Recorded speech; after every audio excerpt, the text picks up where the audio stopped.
नाशिकच्या जय भवानी रोड परिसरात परप्रांतीय आणि मराठी असा वाद उफाळून आला। गाडीला धक्का लागल्याच्या क्षुल्लक कारणावरून सुरू झालेला हा वाद मराठी विरुद्ध परप्रांतीय असा बनल्यानंतर मनसैनिकांनी या परप्रांतीय व्यक्तीला चोप देत धडा शिकवला। या प्रकरणी नाशिकच्या उपनगर पोलिसात तक्रारही दाखल करण्यात आलेली आहे। पाहुयात याच संदर्भातला हा रिपोर्ट।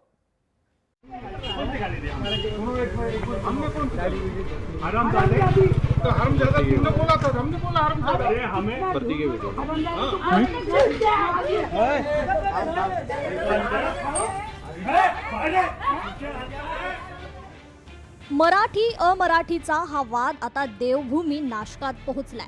नाशिकच्या जय भवानी रोड परिसरात मराठी विरुद्ध परप्रांतीय हा वाद विकोपाला गेल्यानंतर या वादाचं रूपांतर हाणामारीत झाल्याची घटना घडली आहे। याच परिसरामध्ये लासुरे नामक मराठी कुटुंब राहायला असून या कुटुंबाला या भागातील एका परप्रांतीय इसमाने गाडीचा धक्का लागलेल्या वादावरून अपशब्द वापरल्याने हा वाद सुरू झाला। या एक कुटुंबाने परिसरातील मनसैनिकांना याबाबत माहिती दिल्यानंतर मनसैनिकांनी या परप्रांतीय इसमाला मराठी माणसाला अपशब्द का वापरला ही विचारणा करताच या इसमानं मनसैनिकांनाही अरेरावी केली आहे। त्यावेळी मात्र या इसमाला मनसेनं चांगलाच दणका दिलाय। तिला गाडी चालवता नाही येत, सो त्यांनी रात्री 12 वाजता आमच्या गाडीला ठोकलेलं आहे आणि आमच्या गाडीला हानी पोहोचवलेली आहे। घरी आम्ही परवाच्या दिवशी गेलो, ते म्हणता आम्ही तुम्हाला 1 रुपया पण देणार नाही, तुमची गाडी खटार आहे। म्हणजे चूक करून ते आम्हाला म्हणताय मराठी माणसांना की तुम्ही भिकारी आहे। हे 2 मिनिटं बाहेर आलेले परप्रांत्यातली लोक हे पोट भरवण्यासाठी येतात इथे आणि आम्हाला शहाणपणा शिकवताय। आमच्या घरासमोर आमची गाडी लावलेली होती, यांनी गाडी आमची ठोकली। गाडीचा खर्च आम्ही मागायला गेलो, यांनी आम्हाला म्हणे खर्च देतो आम्ही, तुम्ही रिपेअर करा। आम्ही गाडी रिपेअर केली आणि फोन केले की गाडीचे पैसे पाठवा, त्यांनी स्विच ऑफ मोबाईल केली, पैसे पाठवले नाही। आम्ही मराठी लोक, आम्हाला म्हणते भिकारी। हा 4 दमडीचा इथं आला आणि आम्हाला भिकारी म्हणतोय, याच्याकडे याची आवत आहे का?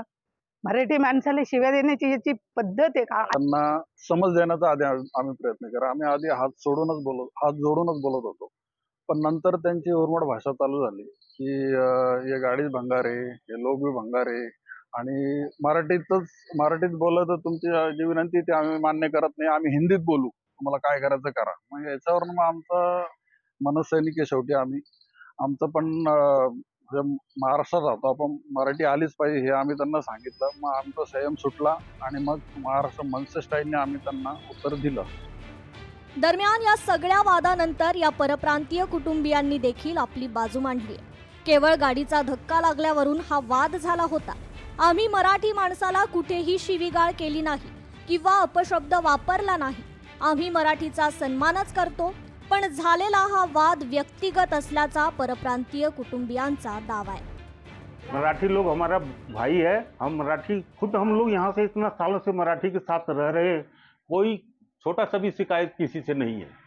हम भी तो मराठी हैं, मराठी कोई विवाद ही नहीं है, ठीक है। हाँ, यहाँ पर हमारी काम चल जाता है, हिंदी बोलने से काम चल जाता है, सभी लोग हिंदी बोलते हैं, यहाँ पर ज्यादातर लोग तो हिंदी ही बोलते हैं। मैं खत्म करना चाहती हूँ, मेरे को नहीं चाहिए, इसलिए तो हम लोग चुप थे, हम लोग बाहर भी नहीं गए, कहीं नहीं गए। अच्छा है ना, गाड़ी घर पे रहेगी। हम लोग चाहते कि हमारी गाड़ी एक उधर खड़ी, हरी आंगन के पास खड़ी, हम लोग चाहते कि कहीं जगह मिल जाए खड़ी करने की। दरम्यान या सगळ्या वादाप्रकरणी नाशिकचा उपनगर पोलीस ठाण्यामध्ये लासुरे कुटुंबियांनी तक्रार दाखल केली असून या परप्रांतीय कुटुंबियांकडून देखील पोलिसांकडे तक्रार करण्यात येणार आहे। त्यामुळे आता या मराठी विरुद्ध परप्रांतीय वादावर पोलीस ठाण्यातील तक्रारीनंतर पडदा पडतो की हा वाद अजून वाढतो हे बघणं महत्त्वाचं असणार आहे। महेश महाले, लोकशाही मराठी, नाशिक।